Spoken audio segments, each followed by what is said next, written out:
Hello, everyone, and welcome to today's virtual roundtable discussion on innovation and inclusion. Before we get started, I do want to remind everyone that we are recording this session today for those who cannot attend. And this event is being sponsored by ITT and hosted in partnership with the National Women's Hall of Fame. My name is Lacey McIntyre, and I am the Marketing and Communications Program Manager here at ITT. And I would like to introduce you to Beverly Ryder, who is our moderator for today's event. And we are, of course, joined by four extraordinary panelists, all who are past inductees of the National Women's Hall of Fame. And they are Jean Kilbourne, Sherry Lax, Sarah Deer, and Carlotta Lanier. Each will introduce herself and talk to you about her background here in just a moment. But before we get started, I would like to talk a little about the relationship between ITT and the National Women's Hall of Fame. As hopefully everyone is aware, March is a special month, and it is Women's History Month. And at ITT, we know that diversity, equity, and inclusion contribute to a purposeful and positive work environment.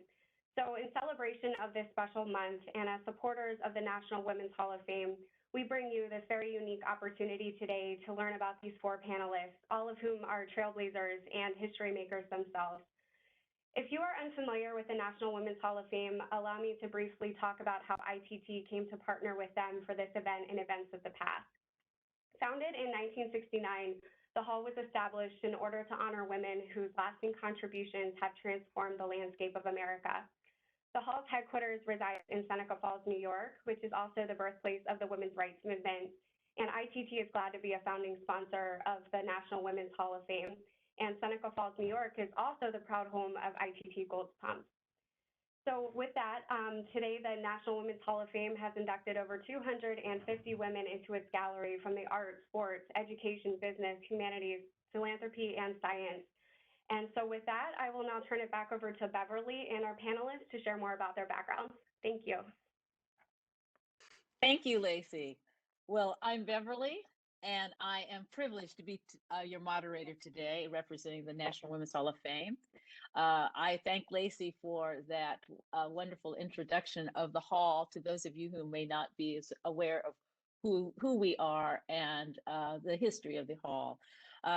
I was on the Hall of Fame's board for 10 years, serving as the board president from 2011 to 2012, and also as a co-president in 2013. I reside in Los Angeles, California, and I am a retired corporate executive of Southern California Edison Company, our electric utility here in Southern California. As Lacey mentioned, we are so excited to have our inductees and representatives and inductees here today for a lively discussion of inclusion and inclusion and innovation. But first, I'd like to introduce them. I know we're having a few technical difficulties with some of them getting in. So I'm going to start with those who you can see, and then I will introduce the others, and then we will get started with our discussion. So and please maybe raise your hands as I call your name so that the audience will be able to see who you are. But I'm starting with Carlotta Lanier, and at age 14, Carlotta Lanier was the youngest of the 9 courageous African American students known as the Little Rock Nine, who integrated Little Rock Central High School in 1957. Oh, you can't hear me? I'm not on mute. Can our technical people see if can anybody else hear me? Yeah, we can hear you, Beverly. Okay. Carlotta's not able to hear me, so we're going to try. She's going to try again. But I wanted to say that she was the youngest of the 9 African American students known as the Little Rock Nine. And as many of you know in the audience, the integration of Arkansas High School was a catalyzing event in the American Civil Rights Movement, testing the landmark decision by the U.S. Supreme Court declaring segregation in public schools as unconstitutional. And it's known as the Brown versus Board of Education Act of Topeka in 1954. And she, along with other members of the Little Rock Nine, is the recipient of the nation's highest civilian honor, the Congressional Gold Medal, awarded by President Bill Clinton in 1999. and the Spingarn Medal from the NAACP, as well as the Lincoln Leadership Prize awarded by the Abraham Lincoln Presidential Library Foundation. Ms. Lanier is a recipient of 4 honorary doctorate degrees and is an inductee in the Colorado Hall of Fame. She was inducted into the National Women's Hall of Fame in 2015. Our next person that inductee is Sarah Deer. And Sarah Deer is a lawyer, legal scholar, a university professor, and an engaged activist for Indigenous women. Her scholarship focuses on the intersection of federal Indian law and victims' rights, using Indigenous feminist principles as the framework. She advocates on behalf of survivors of sexual assault and domestic violence in Native American communities. She has been credited for her instrumental role in the 2013 reauthorization of the Violence Against Women Act, as well as for testimony which she is credited with for the 2010 passage of the Tribal Law and Order Act. Ms. Deer has co-authored 4 textbooks on tribal law. She has testified before Congress regarding violence against Native women, and she is a citizen of Muskogee Creek Nation of Oklahoma and is the Chief Justice for the Prairie Island Indian Community Court of Appeals. Her work to end violence against Native American women has received national recognition from the American Bar Association and the Department of Justice. She was named a MacArthur Fellow, commonly known as a Genius Grant, in 2014, and she was inducted in the National Women's Hall of Fame in 2019. What I will do, since our other 2 panelists have not yet been able to connect, I will start with having them tell you their stories, and then when the other 2 come on, we'll be able to introduce them and then have them talk about themselves. So as you know, stories are very important to all of us. You hear about the inspiration, so I will let Carlotta, can you hear me? Would you like to tell your story to the audience, your journey, your story, and then anything else that you'd like us to know about what you're doing today? Uh-oh. Oh, there you are. Okay. Sure. Hopefully you are able to hear me. It is freezing at times. I don't know whether you know that or not. We can hear you right now. Yeah. Thank you for. Can you hear me? Because it is freezing for some reason. Thank you very much for having me. As you stated in my intro, I am. You can. You can hear me? Yes, we can hear you now. Every once in a while it goes in and out, but we can hear you. Right, it freezes for some reason. I don't know why all of a sudden. But I am one of the Little Rock Nine. I'm the youngest of the group. And yes, my journey started actually as nationally, I would say, in 1957. But actually, the whole journey started long before then. From cradle on, I always heard from my parents that the road to success was through education, and to get all the education possible, and to be prepared to go through the door, whether it is a crack in the door or flung wide open. So it was a no-brainer for me, especially knowing what Brown versus Board of Education meant, the Supreme Court decision in 1954. I had really thought that I would be going to my neighborhood school that fall of 1954, but that was not the case. The school board said that they would abide by the ruling by the Supreme Court, but they needed to put a plan in place. So that plan took, up to 1957. And with that, I elected.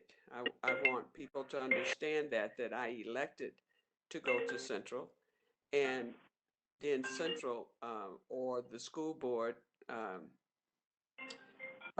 selected a group of people, and I happened to be a part of that selection. So it has been a journey.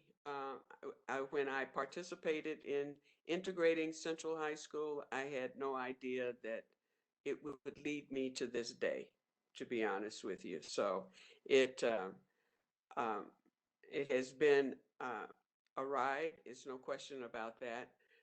The President of the United States had to send in the 101st Airborne, which was the country's finest. They had made a huge name for themselves in World War II, and they were our escorts. There was 1,200 troopers that had to come into Little Rock and be our escorts, and to go to high school with a military escort with fixed bayonets is something that I do not wish on any kid, but that's what was necessary at the time. And all of the mob activities and so forth that we are seeing today is very similar to what I saw during those days. And it saddens me to see this because it takes me back to that environment. That I know that we have made a lot of progress.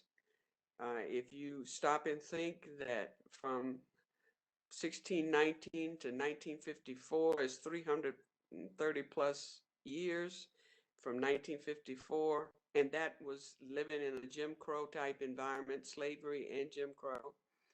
And then to move from 1954 to today, we have many things that we can be proud of, such as the Civil Rights Act, the Women's Rights Act, the Housing Act, Voters' Rights Act. All of these acts now are being challenged, and we need, as women, need to speak up more and challenge what is going on today, and see to it that our representatives are doing their job.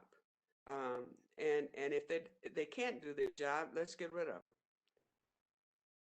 So those are the things that I think about. I have written a book, and that's called A Mighty Long Way, My Journey to Justice at Little Rock Central High School.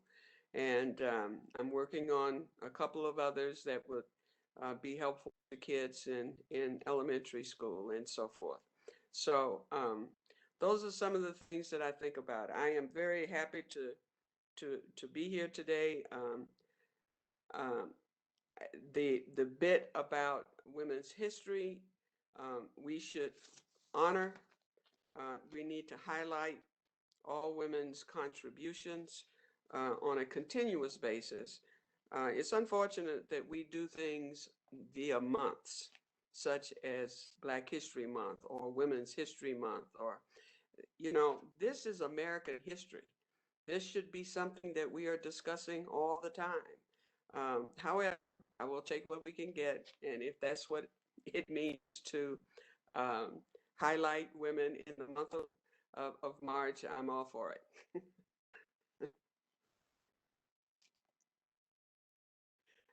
Beverly, I cannot hear you now. Okay. I apologize. I'm the one that muted myself because so thank you. So that's inspirational. I'm sure we're going to have a lot of questions for you about your experience and what can be done, how we can activate people today. So Jerry, thank you. Welcome. And I wanted to, and it's good to see you. I'm glad you're able to make it. So I introduced Sarah, dear, while you were getting on. So I'm going to let Sarah tell her story. And then I know that Jean is also on the telephone. So I'll break after Sarah tells us her story, introduce you and Jean, and then you can follow up with your stories.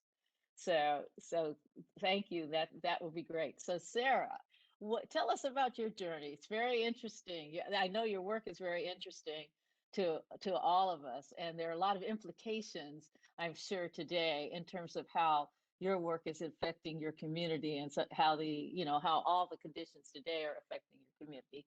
So tell us about your journey. Sure. You can all hear me, I hope. Yes. Everything's great. Okay. Thank you very, very much for having me. one of the highlights of my life now is being inducted into the National Women's Hall of Fame. And I just remember being able to meet Justice Sotomayor, and she was so kind to me, and I was so fangirl, like I couldn't hardly stand it. I'm originally from Wichita, Kansas, and my family's enrolled in the Muskogee Creek Nation of Oklahoma, which is about 3 hours drive south of where I was raised in Wichita. My instinct, like early on in my career, was to work for, to be an activist for women in general. And I think that I remember being 8 or 9 years old when I learned that white women didn't get the right to vote until 1920. And I was sure that was a typo. I just couldn't get my head wrapped around that. 1920, well, that's only, couple decades ago. And when my mother told me, yeah, that's true, that's actually true. And I was so befuddled. It had never occurred to me that women would not have the right to vote in this country. So, and then of course, Black women, Native women continued to struggle long after the 19th Amendment to secure the right to vote. And the right to vote is continually under attack, as we know. But I decided to go to law school after serving about 3 years as a rape crisis advocate, doing volunteer work when I was an undergraduate student at the University of Kansas. So I sat through a lot of jury trials, a lot of rape, sexual assault jury trials. And that made me interested in law school, because I felt like a lot of the times the prosecutors are not particularly, I would say, compassionate. They're more detached, by and large, from the trauma, because they have to present the facts of the case. And so I decided to go to law school with the idea that I could be a prosecutor who does things a little differently. But I never ended up being a prosecutor. So I just like to tell people, like, be open. The universe asks you to do different things at different times. And what you started out doing is not necessarily what you'll be doing forever. So I ended up taking a job at the Violence Against Women office in Washington, D.C., where I oversaw grants that go to tribal governments, as well as community shelters and rape crisis work. And so I got to have that national exposure right out of law school. It was a pretty incredible experience. Since then, I've dabbled in nonprofit work and have ended up in academia for the last 12 years, starting as a law professor and then moving on to be a liberal arts professor. So what I work on is legislation and Supreme Court litigation in terms of restoring authority that tribal governments have lost through unilateral federal legislation or the like, but also cases involving Native people that come before the Supreme Court of the United States. And so those are the two areas that I work on is in addition to my academic job, teaching and research, I work on congressional legislation and Supreme Court litigation. So that's a little bit about me. Thanks, Sarah. Jerry, welcome, and I'm going to introduce you, and then I'll let you tell your story. I think Jean, are you on the phone line as well? I'm just going to ask that just so I know. I'm on the phone. Can you hear me? Yes, I can. Yes, Okay. I can. So I'm going to introduce Jerry. Jerry Lax White. She's the granddaughter of our 2020 inductee, Henrietta Lax, and she is the spokesperson for the Lax family. And so I know many of you are familiar with the story of Henrietta Lax from the book The Immortal Life of Henrietta Lax and the HBO film that was produced in 2017, starring Oprah Winfrey. And a little bit of background, if you don't, that I will give you, is that while undergoing the story treatment for cervical cancer, a sample of Ms. Lax's cancer cells were extracted from her tumor sample without her knowledge or consent for further research. And there were no federal regulations or restrictions on the use of patient cells in research at that time. So unlike most cancer cells, which die within a few days, Miss Lack's cells doubled every 20 to 24 hours. And although she died shortly after the biopsy, scientists kept her cells alive and replicating and were the first human cells to be cultured continuously for use in research. However, without her family's knowledge, her HeLa cells have been used in medical research in more than 76,000 studies, and they've transformed modern medicine and are used to study the effects of toxins, drugs, hormones, and viruses on the growth of cancer cells without experimenting on humans. Her case and also the work of these cells has helped to play a crucial role in the development of the polio vaccine. Her case began a conversation about medical ethics, particularly the morality of using someone's cells without their consent, and also legacy without their consent. And her case left a legacy of medical research, but also a legacy of policy regarding how doctors could ethically and morally handle biological specimens from humans. So Jerry continues to keep the legacy of her grandmother alive and conscious, while at the same time using her family's story as a platform to take part in issues we face nationwide, such as patients' rights, health prevention, health disparity, etc., and trustworthiness between the communities and medical establishment. She is a native of Baltimore, Maryland, a graduate of Villa Julie College, and she works in the Baltimore judiciary system in domestic violence unit. And through the NIH LAX partnership, she and David Lax Jr. now have a voice and a seat at the table and are participating in decisions affecting the use of their grandmother's cells. So I want to welcome you to the panel, Jerry, and we look forward to hearing more about your story and what you're doing now. And before we go to you, I'm going to introduce Jean Kilbourne, who is on the telephone. And Jean, we're excited to have you with us. So if you can hear me, I will just give you a brief introduction, and then we'll go back to hearing about both of your stories. Jean Kilbourne is an internationally recognized for her groundbreaking work on the image of women in advertising and for her critical studies of alcohol and tobacco advertising. In the late 1960s, she began her exploration of the connection between advertising and several public health issues, including violence against women, eating disorders, and addiction, and launched a movement to promote media literacy as a way to prevent these problems. It was a radical and original idea at the time, and this approach is now mainstream and an integral part of most prevention programs.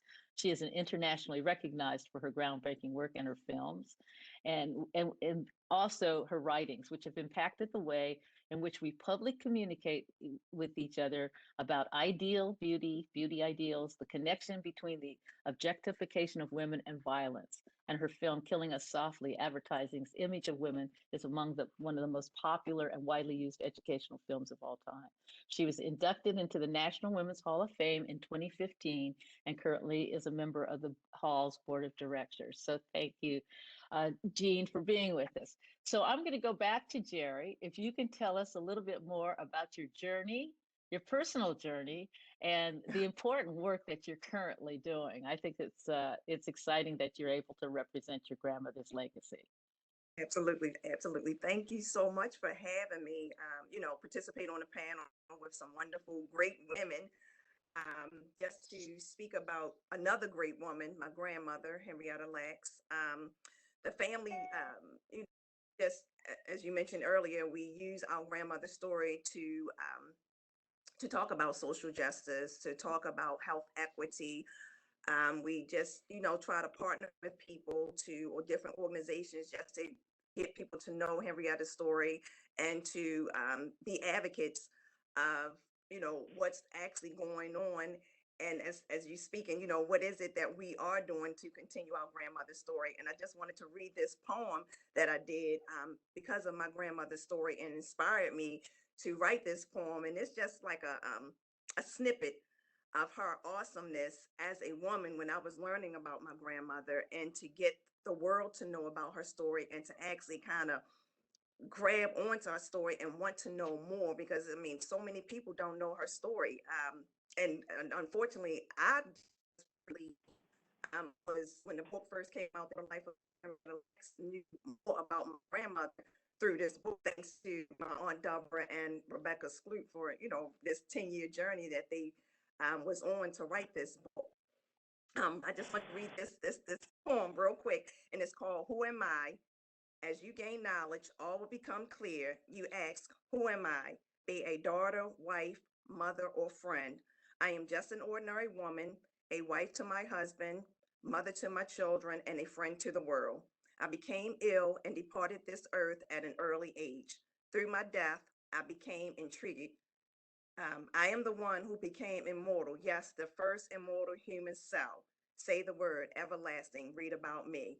I am the one who helped Dr. Jonas Salks. Yes, him and I saved millions of lives by creating the polio vaccine that killed polio vaccine, the disease that killed and sickened millions of children in the 1950s. Read about me, immunization. I am the one who was at the right place at the right time when a scientist accidentally poured a chemical on me. Yes, to their surprise, humans have 46 chromosomes in the human body, not 48. Say the word genetic diagnosis. I am the one growing definitely, frozen for decades, shared among scientists, and remain the most widely used cell line in biomedical research. Say the word divide and conquer. Read about me. I am the one who's in you, you and me. Did you ever get vaccinated for the polio? Did you get in vitro fertilization, receive radiation treatments for medication, receive radiation treatment and medication for cancer, took medicine for HIV, received the vaccine for HPV? Yes, I am the one who helped thee. I was snipped and placed in a petri dish, which I really did not know. I am constantly helping mankind from the very first day I departed this earth, which I really did not know. I became intriguing to the medical world, which I really did not know. Even though the world lacks, LACKS, the full understanding of who I am, time gives us the opportunity to gain or lose. All that I have done and everywhere I have been, the world will gain knowledge through the telling of my story. I'm Henrietta Lacks, responsible for the masterpiece, Healer Cells.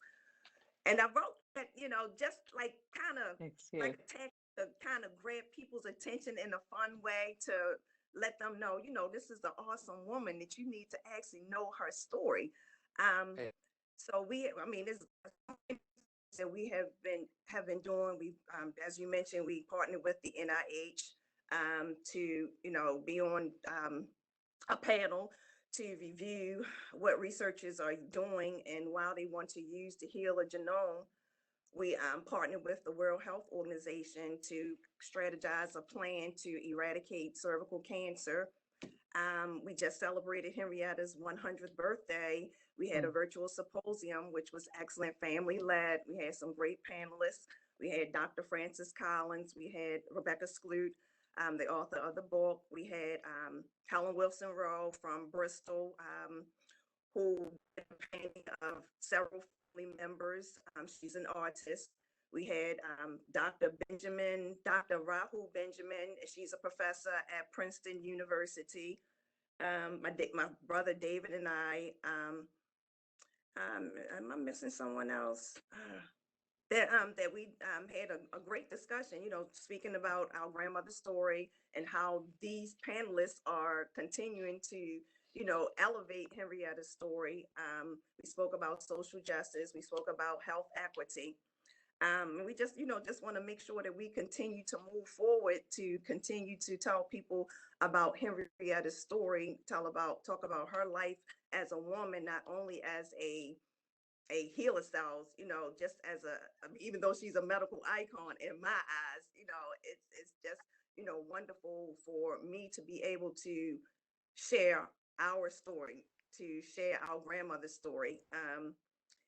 If you want more information, you can go on our website, laxfamily.com or healer100, the number 100.org, and just find out, initiatives that we are doing. And we're collaborating with different organizations, events that we are actually holding that we are holding to honor and celebrate Henrietta, as well as I said, talk about social justice and speak about health equity. So it's been, it's been a great journey. I mean, I had the opportunity to meet so many great people and, just travel, just talking about our grandmother and just talking about our journey. And it has been a blessing to us. It's been a blessing to me, and I know it's been a blessing to other family members too, just to make sure that we continue to talk about our grandmother's story. Thank you, Jerry. That's lovely, and it clarifies and distills what your poem distills what she has meant to so many of us, and also to humanity and medicine as a whole. Thank you. Well, I'm going to encourage the audience. We have time for your questions. And I would urge you to, if you have questions, to submit them in the chats section on your screen. But we do have some questions that were submitted prior to that. So I'm going to start off that discussion with just some questions that have been sent in. And these are for anybody on the panel. If you can hear me, and I think if you can either raise your hand, panelist, or I think there is a hand raising thing, but if you just hold up your hand, I can see you. And Jean, if you can just jump in, and also Jerry, I think we can accommodate that. If you just, you don't have to be too polite about it, because we can't see you right now. So no. Yes. Oh, now you're there, Jerry. Okay, great. Okay, so I can see you now. I didn't see you before. So anyway, Sarah, I think I haven't been able to see Sarah. So let me, so anyway, so we'll manage that as we go forward. But I'm going to ask I'm going to ask a question to the panel, and feel free to come in and offer your question, your ideas on that. One of the questions that came in is, who has influenced you or inspired you most in your journey? Anyone that wants to. Can you see me? Mm-hmm. Is that Sarah? Yes, it's Sarah. Now I can see you. Yes. Okay. Hi there. Well, I would say, in terms of inspiration, I would look to someone like Ada Deer, who's actually no relation to me. She's from a completely different tribe. And she was the first woman to head up the the Bureau of Indian Affairs within the Department of Interior. And just in the last week, we have a Native woman who has been the first Native woman cabinet member in history. And she is Deb Holland from Laguna Pueblo. And she is now the first Secretary of the Interior, first Native person to be the secretary. The Bureau of Indian Affairs is under that, right? So we'd had women in that role, but not in this cabinet position. But Ada Deer was the first, and she's Menominee, and she recently released her autobiography, which I can't remember the name off my top of my head. But she was a trailblazer in many ways, and her tribe, and in fact, during the 1950s, was terminated by the federal government, and by that I mean a unilateral derecognition of the Menominee Nation. And she fought for years and years and years, and led the efforts to ensure that the Menominee Nation remained a tribal, federally recognized tribal entity. And she was very successful in doing that and restoring the Menominee Nation. So I look to her, and I've only met her a couple of times, but she's been a big advocate of my work as well. And the last time I got to talk to her was a couple of years ago around Christmas time. And she told me all these wonderful stories about meeting Eleanor Roosevelt and how that impacted her and her work. So she's just a delight and a mentor, and somebody that I look up to.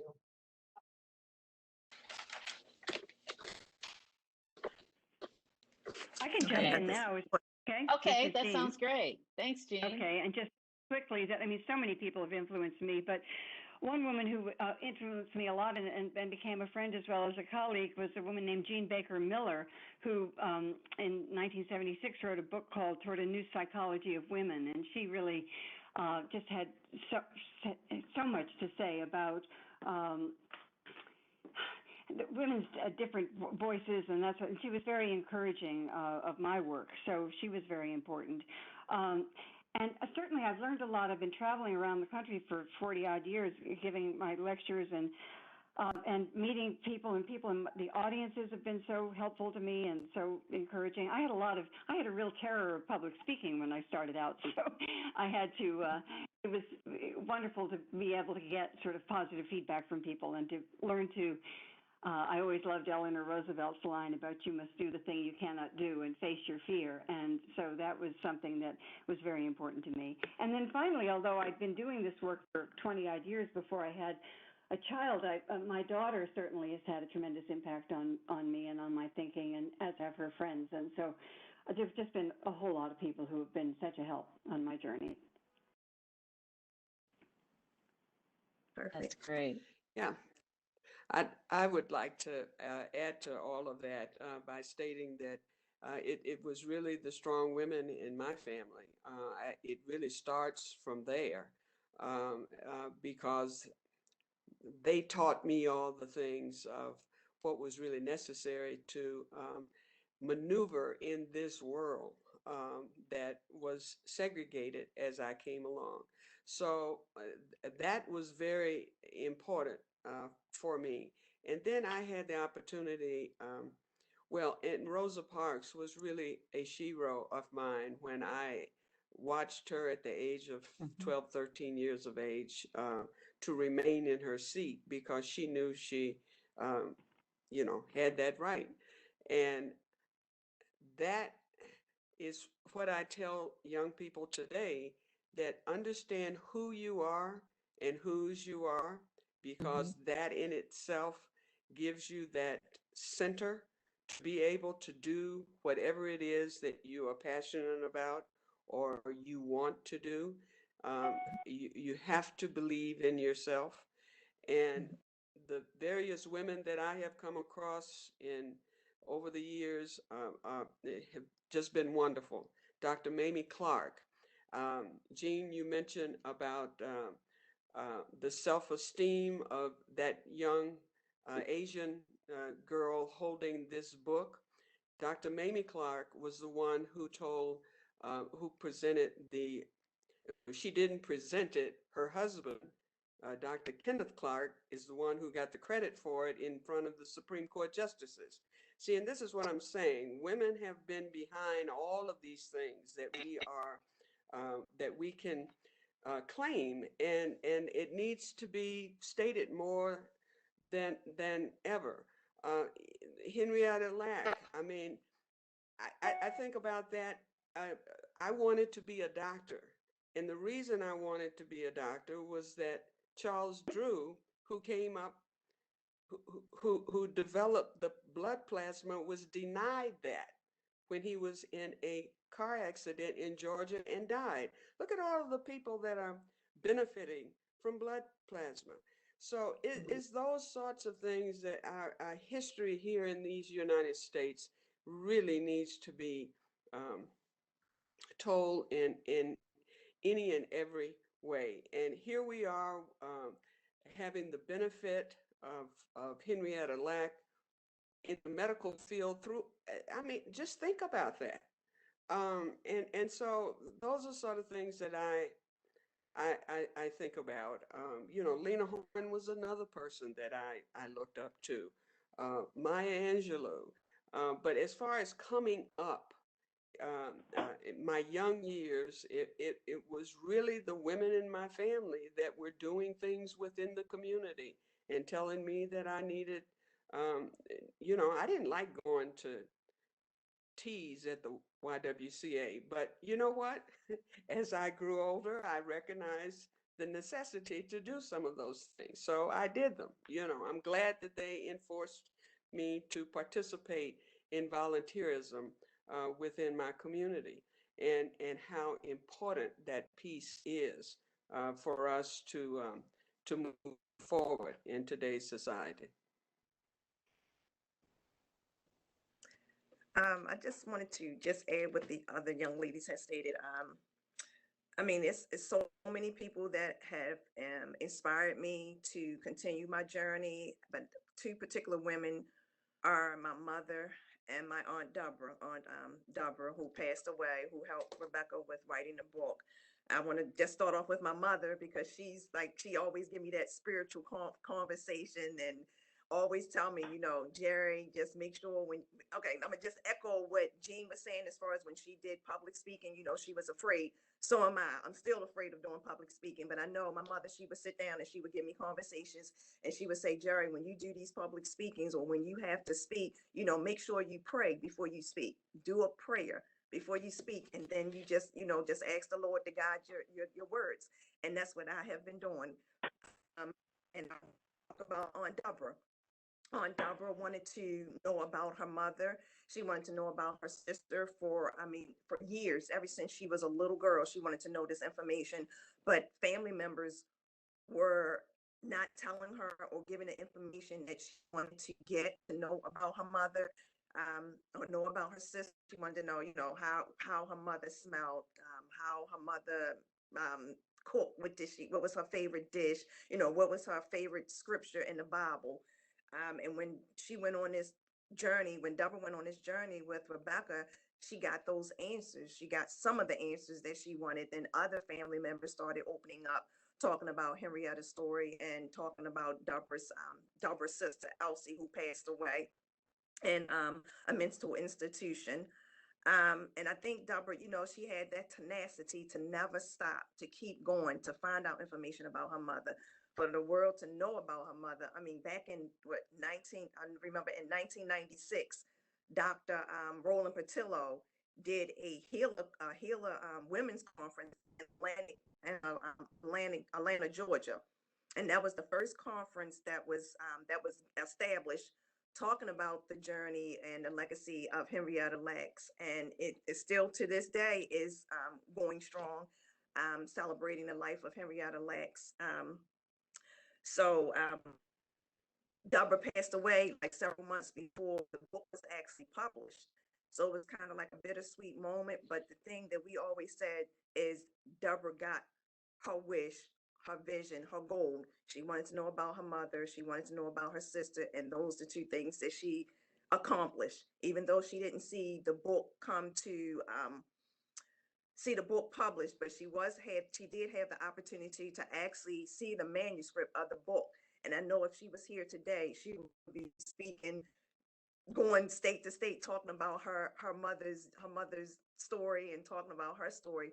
So we're just picking up where she left off and just want to make sure that we continue to speak positive about our grandmother, to speak positive about Deborah, about our family's journey, even though we know this was, a sad situation as far as her cells being taken and information was being withheld from the family. We just use it as a way of kind of moving forward, moving beyond, the tragedy that happened to our family, and kind of turn it into a positive. So that's why we want to make sure that we continue this journey in a positive way, and just, make sure that we do it in a respectful way. That's great. Well, I have a question from the audience. In Carlotta Neer's book, A Mighty Long Way, she wrote about always being independent and signing up to go to the Central High without her parents ever knowing. Very bold. A question for her and any of the panelists is, how much of your courage, trailblazing, and innovative spirit was nature versus nurture? And what advice do you have for women to nurture their own trailblazing efforts? So maybe, Carla, I'll start with you, and anybody else can jump in with the answer to that. I think really just telling our story and inspiring young people to know that they do have a voice, and that voice might be just through action. I did not have this voice. I think all of us have learned how to find the right little niche for us in speaking to groups of people. I have always been one of those that, not talk about it, but just do. And and I try to encourage young people to understand what they want, and that they can do it. it has to be a can-do attitude about it. And it goes really back to what I said before, that you need to know who you are and where your center is. And if you're centered, you're able to do so many things. Um, I did not go think that I was going to be a trailblazer. I finally accepted that well into my 50s. But prior to that, it was doing what is right. Okay, so when you do the right thing, and I had this right because the Supreme Court decision of Brown versus Board of Education gave me that right. So those are the things that I think about and talk about. So that's pretty much how I see it. That's great. Thank you. Well, I have another question that's coming up. It's basically a question about stories. I'm just pulling it up. And one question that came up is interesting. How can you advise how you have asserted yourself without creating a negative connotation regarding your personality?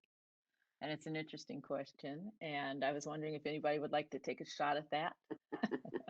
Trey? Sarah. Can you see Sarah, me now? yes. Yes, I can Okay. see you. Yes. So the question is how you asserted yourself without creating a negative connotation. Is that the one we're looking at? That's the one we're looking Yeah. at. Yeah. So, being a citizen of a tribal nation does not guarantee that you look like the stereotypical Indian. And I definitely am white passing and live with white privilege, but I'm a tribal member. So I think one of the things that I've discovered is that more doors open for me than for dark-skinned Native people. And I try to keep that in mind when I am in those spaces, and don't try to portray myself as somebody who's experienced racism. But in terms of working in whatever field you are, if there is negative pushback on you or your ideas or your personality or whatever people might throw at you, is that it doesn't hurt to bring some humor to the table. So, for example, my mom kind of taught me this, and she always said, you can kill them with laughter. They make a comment, and then you ask, well, what did you mean by that? Kind of smile a little bit. It's very unnerving to people who are, ignorant and choosing to use words that are not respectful to you. But I also think there's a time and place to call it out too. So it really depends on the setting in which where are you at the moment that somebody is, using microaggressions against you or otherwise suggesting that you don't belong where you are, is to call it out. And that can be a sacrifice. I mean, people can lose jobs over pushing buttons. So they're very thoughtful about the time and place in which you are experiencing someone who treats you with disrespect. Hi, this is Jean. Can I just jump in on that? Sure. Just to say, Sarah, I totally agree about the use of humor, and that I think one of the reasons why Killing Us Softly was successful, way back in the 70s, was that I used a lot of humor in it. And in those days, people were saying things like feminists have no sense of humor. So that was important. And it also, I also back in those days, there was such a thing as assertiveness training for women, which, looking back, is kind of funny to even think about. But and we were all sort of learning how to be assertive without being aggressive, God forbid. And there was all this sort of stuff about, of course, stuff that men didn't have to think about. But so anyway, that was part of it. I have three brothers, or I grew up with three brothers, and so I think that they would be surprised to hear that I needed assertiveness training. But I think that we also, we use humor a lot in our interactions with each other. Thanks. Well, Jean, we also have a media question for you, and the question is: do you see media and advertising evolving to be more inclusive and celebratory of women and depicting women in a more positive and accurate light? And can consumers hold media and advertising agencies accountable for doing this more? And if so, how? Right. Well, I think in many ways, I mean, yes, there are some more positive images and some more positive messages and all of that. But in general, the things that I started talking about so long ago are still true, such as the tyranny of the ideal image of beauty and the lack of really positive images of women of color and of any kind of real diversity in advertising. It's better than it used to be, but it's still not very good. The sexualization of children is still happening, and there also the violence against women. So a lot of themes that I've been talking about for decades are still very much with us. One huge difference is that I'm no longer alone. I was really alone when I started talking about this, and people thought I was crazy and that, what's the problem, et cetera. But now that's not the case anymore. And there are now many, many organizations and places where people can get involved in trying to hold advertisers accountable.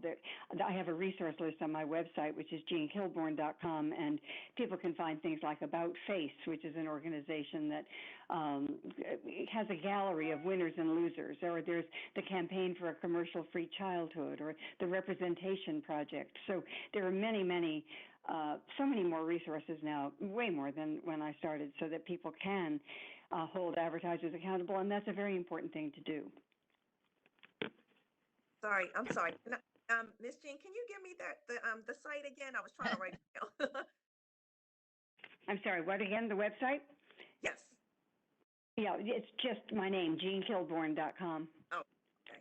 Okay, thank you. And there's a resource list on the website. There's also information about my films and books and all of that kind of thing. Perfect. Thanks. That's great. Well, we have another question, and that is directed probably at Jerry. How can we teach people about Henrietta's story and also advocate for more confidence between the medical system and people of color, the BIPOC community?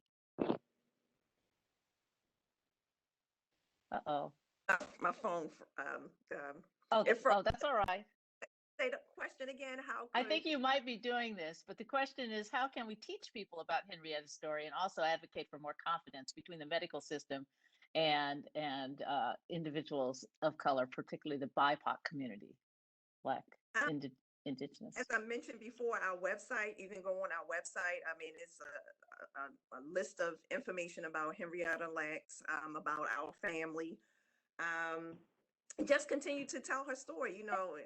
As you learn about her story, just continue to tell to each person. Once you tell that one person, it's like a snowball effect, and especially if it's a interesting story that will kind of grab your attention. People want to know. As far as you said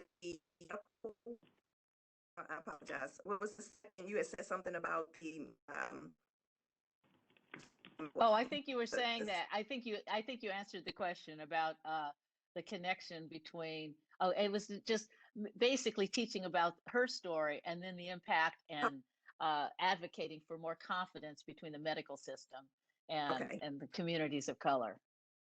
Absolutely. Yep. Go to our website, laxfamily.com, healer100.org, and you will see the information of the initiatives that we're doing, circling around Henrietta's story, as well as speaking about social justice, speaking about health equity, how we are partnering with different organizations to tackle some of the issues that we're facing, nationwide. And it's not just only in Baltimore, Maryland, but throughout the United States, and even internationally, we trying to work with different people just to speak about, health equity and social justice. Yeah. And I guess given today and what we've learned about our health equity in during times of COVID-19, during this pandemic, I would actually address this question in terms of advocating for confidence between the medical system and also the Native American community. I was wondering, Sarah, if you had any thoughts about that as one of the communities of color. I'm sorry, can you repeat the question? Yes, I was wondering, now we were talking about how we could advocate for more confidence between the medical system and, communities of color. And we've probably seen evidence of that in sort of the state of vaccinations and other things, Sure. Under the pandemic. And I was just wondering how that has impacted the Native American community and how, that advocacy can occur. Sure. Commentary. So I come from a tribal nation whose language is severely endangered. Within the next generation, we probably, if we don't do something drastic, are going to lose the language. COVID took at least 7 of the last monolingual speakers of Muskogee. And so we are losing our culture and our language, in addition to losing very valued members of our communities. At the same time, the COVID, I have my second shot, and I'm so glad I did. But at the same time, reservations have been targets for experiments and medical experiments. So there's I think a healthy degree of skepticism when they come onto the reservation and want to give you shots. Just about 20 or 30 years ago, 20 in the 1990s, Norplant was used to, they experimented with Norplant on Native women. If you don't know what that is, that was the first sort of injection into your arm where you get a little bar. And Native girls in particular were targeted with this birth control technique and not given any information about the side effects or, the potential lethality of, maybe having a coexisting condition that would be aggravated by hormonal birth control. Depo-Provera was also tested in tribal communities before it reached a mass market.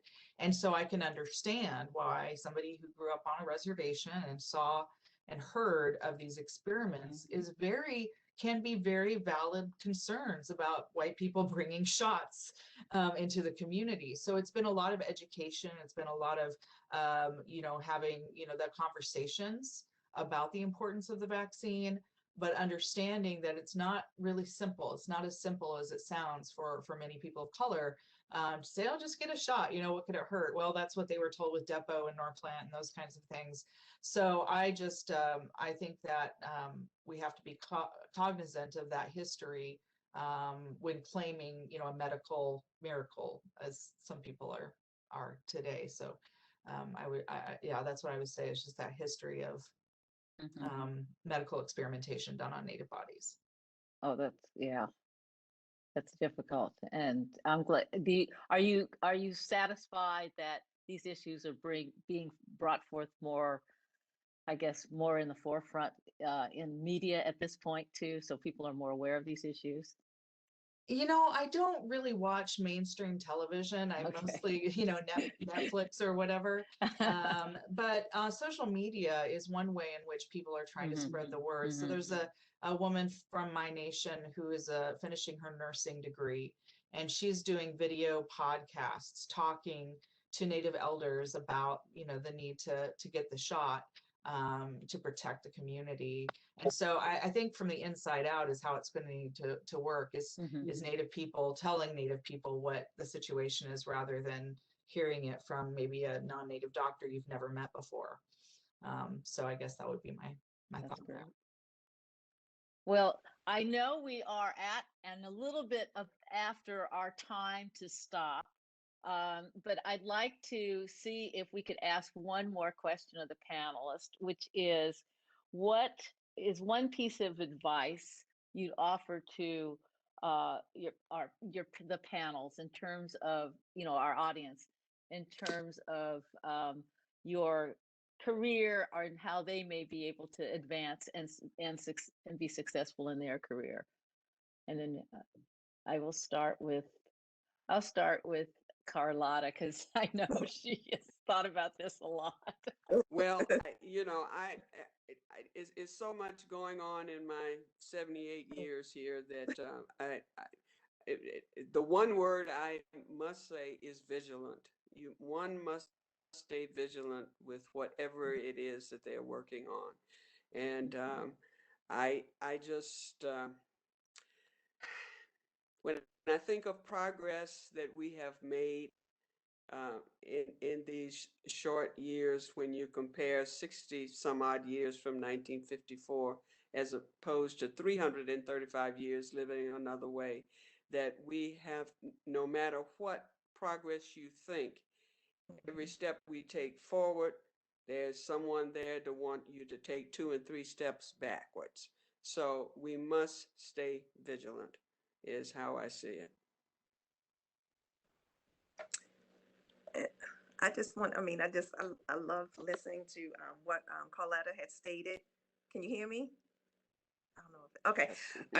Earlier when she said, you just have to know who you are and whom you are, which is definitely a great statement that you should tell people, or people should listen to. And I just want to say, just make sure that you have a vision, your determination is there, and your persistent is there to Right. move forward, whatever you're trying to do. And that's Good. I'll add to that as well.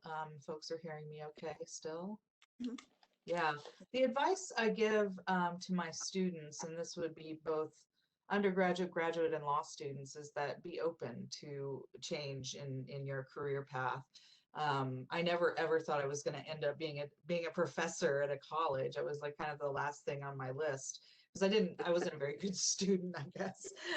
So the idea that I could teach others was, a little bit daunting, but I was in the right place at the right time. I got a visiting professorship at a local law school, and I never looked back because the minute I stepped in the classroom, I knew that's where I belonged. And so that's never where I thought I would have. If you told me when I was 20, 25, even 30 that I would end up being a professor, I would have laughed.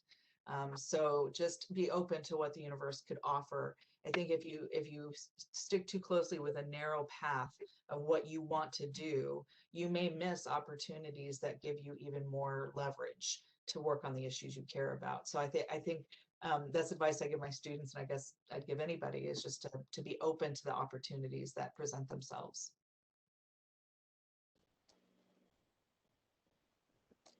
That's great. I'm sorry I got left. I all of a sudden I dropped off, so I'm back again.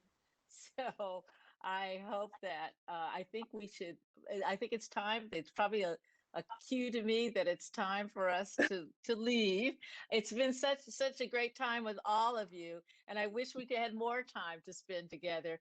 And I thank all of you for offering your inspiration and your wisdom. And I look forward to seeing you all again, and hope we will be able to do this again. I want to thank Lacey and ITT for hosting this discussion.